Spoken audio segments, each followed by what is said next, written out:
Hello, this is Jacob Miller and Hayden Alley's AP History Project. Today we'll be talking about the Protestant Reformation. The Protestant Reformation begins with a man named Martin Luther. Martin Luther was born in 1483 in Germany. Luther was constantly scared about his faith and getting into heaven. He was sent to law school by his father but didn't enjoy it. After a bad storm, he prayed to God saying that if he would be spared, he would become a monk. He was spared during that storm and was sent to go be a monk. After constantly being scared of going to hell, he finally finds relief through the Bible, stating, and I quote, "It is faith without good works and prior to good works that takes us to heaven. We come to God through faith alone." Martin then spreads the word that you only need faith and faith alone to get into heaven. 95 Theses questioning the church. He criticized their solicitation of indulgences and believed that faith alone would warrant salvation from God.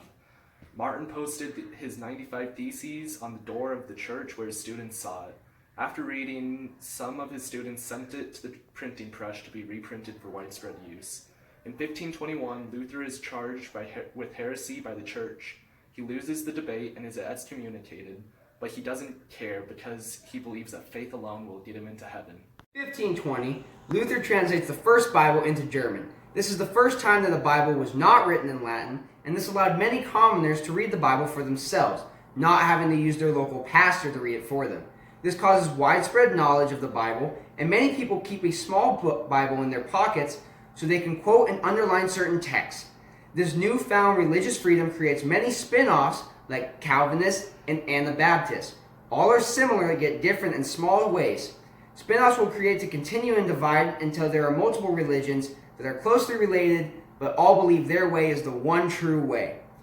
Due to this, people had to learn to accept other religions even though it was not their own. This can still be felt today through religious toleration. In 1525, German peasants wrote 12 articles about their demands for human rights and freedom. This caused a revolt that Luther disagreed with. Luther believed that in spirit everybody was equal, but in the material world there was a hierarchy set in place by God. In retaliation, Luther told his followers to put them down brutally. 100,000 peasants were killed as a result. Until now, the Protestant Reformation was small scale, only popular within peasants. In 1533, however, the first country would break away from the Roman Catholic Church and become Protestant, with King Henry VIII of England. He did this in order to get a divorce from his wife Catherine. This is their divorce paper. Who was unable to give him a son heir to the throne.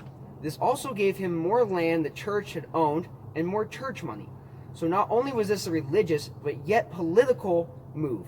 Many other countries soon followed suit in order to gain church lands, which made up more than 1/3 of the European continent, and earned the money from which the Catholic Church usually took. The 30 Years' War started in 1618 in Germany and was a power struggle between Catholics and Protestants. It quickly spread to Austria and soon after the rest of the European continent. It killed about 8 million people and it stopped at the signing of the Treaty of Westphalia. The treaty stated that a kingdom's official religion was whatever the leaders believed in. The Protestant Reformation was a very powerful movement that can still be felt in the world today. Many of the religions made during the process of the Reformation are still around today, and they're some of the most popular within the United States and around the world.